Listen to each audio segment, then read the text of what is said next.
C'est parti. Merci. Donc bonjour, je m'appelle Lucas Richou, j'ai 30 ans. Ça fait un peu moins de 2 ans que je suis dans la société Digital. Donc j'ai commencé en tant que commercial. Et depuis janvier, j'ai des missions managériales, donc je suis responsable d'une équipe de 3 personnes, dont un jeune commercial et 2 alternants. L'idée donc de mon métier, l'idée que je me fais en tout cas de mon métier, c'est d'accompagner les gens et de pouvoir faire en sorte que les premiers pas, en tout cas pour les alternants majoritairement, les premiers pas qu'ils vont faire dans la vie professionnelle vont se passer le mieux possible et ils vont pouvoir faire le plus d'erreurs dans un cadre agréable et où ils vont se sentir soutenus. Moi en soi, j'ai toujours eu l'envie d'accompagner et d'aider. C'est quelque chose que depuis toujours, dès que je voyais quelqu'un qui était en difficulté, j'avais envie de ne pas le laisser dans sa difficulté et de pouvoir l'aider. Et je pense que c'est déjà par là qu'on devient manager en fait. C'est pas en voulant simplement un poste plus important ou être au-dessus des autres ou quoi que ce soit. C'est vraiment, dans l'idée, c'est d'accompagner les autres.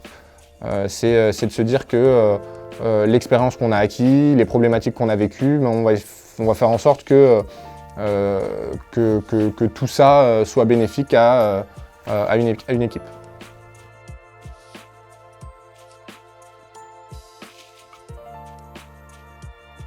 Déjà, ce qui est marquant, ça paraît bateau, mais c'est quelqu'un qui sait un petit peu de quoi il parle quand il parle de mon entreprise, c'est-à-dire qu'il s'est renseigné un minima sur Internet du secteur d'activité, des produits qui sont vendus, du type de commerce, parce qu'il y a plusieurs types de commerce. Il y a de la vente directe, il y a de la location financière, il y a des périodes de vente, des cycles de vente, court, moyen, long. Donc déjà une personne qui arrive avec ce type de connaissances, même si c'est un peu vague, on se dirait qu'elle a déjà fait la démarche à minima de regarder. Et c'est vrai que ça va être un peu rédhibitoire quand une personne va juste s'installer en face de nous pendant l'entretien et se laisser un peu vivre sans vraiment savoir pourquoi elle est là, mais juste parce qu'elle a besoin d'une alternance pour passer son année. Il y en a des candidats comme ça, mais malheureusement, ce n'est pas les candidats que les entreprises recherchent principalement.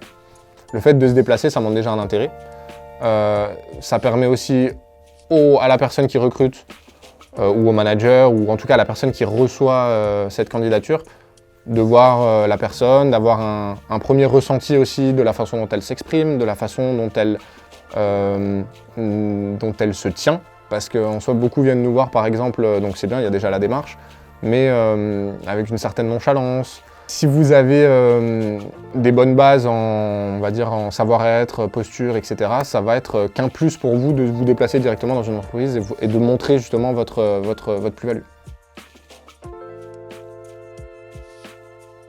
Leur apprentissage ne se fera pas de la même façon d'un alternant à un autre, parce que certains vont avoir peut-être beaucoup plus de facilité en relation client, d'autres justement vont avoir une barrière, une timidité qu'il va falloir franchir. Donc principalement, en fait, ce qu'on leur demande dans les 6 premiers mois, c'est vraiment de faire l'éponge, c'est-à-dire d'apprendre un maximum des autres commerciaux, de moi-même, des conseils qu'on peut leur donner, des rendez-vous commerciaux auxquels ils vont assister parce qu'ils vont nous accompagner. L'idée, c'est qu'ils aillent rapidement sur le terrain et qu'ils aillent se confronter parce qu'au final, la théorie, c'est bien pour avoir des bases, mais c'est pas dans la théorie qu'on évolue. Ça va vraiment être de se confronter au terrain et de se confronter à nos propres limites en fait, parce que sur ça on ne se connaît pas tant qu'on ne l'a pas fait, donc il faut juste l'essayer.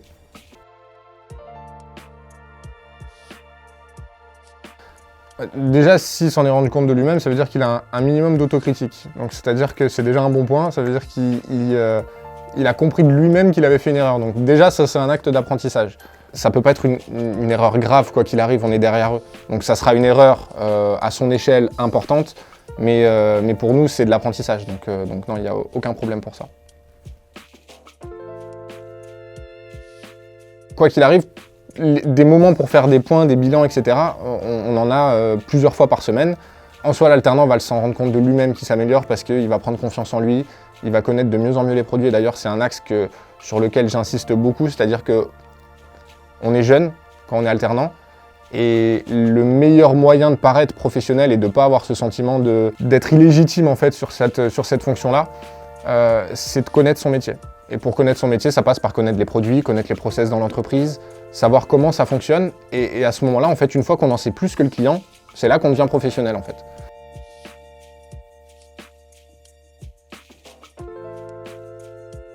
c'est souvent au contact en fait, des autres salariés qu'on va pouvoir en apprendre plus sur les clients et pouvoir bonifier nos ventes justement. Donc ne serait-ce qu'à titre égoïste, soyez amis avec tout le monde et je dirais même plus pour la bonne entente d'une entreprise, c'est important aussi de passer des moments avec tout le monde.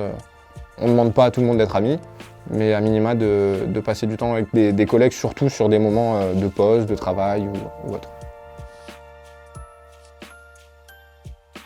Digital, c'est une entreprise qui a toujours fait grimper en interne en fait, ses salariés, que ce soit dans les services techniques, commerciaux, peu importe. On a toujours des managers qui, à la base, faisaient partie de l'équipe, on va dire. C'est pas une promesse qu'on vous fait, parce que quoi qu'il arrive, ça dépendra des circonstances, ça dépendra de plein de choses. Digital, en tout cas, c'est que quand il y a des talents, quand il y a des personnes qui ont la volonté, l'envie et les capacités d'évoluer, enfin, en tout cas, ils vont tout faire dans la mesure du possible pour vous faire évoluer.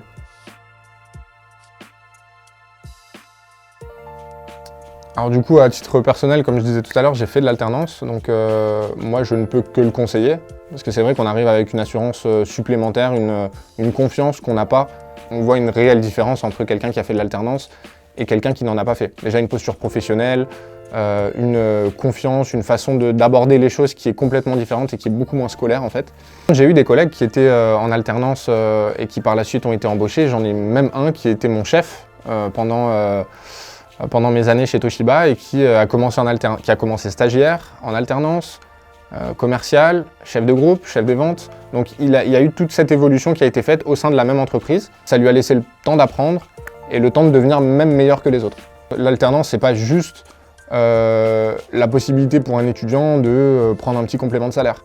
C'est vrai que ça c'est très avantageux quand on débute un peu dans la vie, d'avoir son complément de salaire. Mais c'est vraiment cet apprentissage en plus que vous allez avoir comparé à ceux qui vont avoir un cursus classique, qui auront uniquement la théorie, et vous allez justement pouvoir expérimenter, vous tromper, faire les mauvais choix, pour qu'une fois que vous êtes dans le monde professionnel, vous ayez déjà fait en fait votre lot d'erreurs qui vont vous apprendre, parce qu'il n'y a qu'en se trompant qu'on apprend déjà. Et l'alternance, c'est fait pour ça, c'est apprendre avec un filet de sécurité.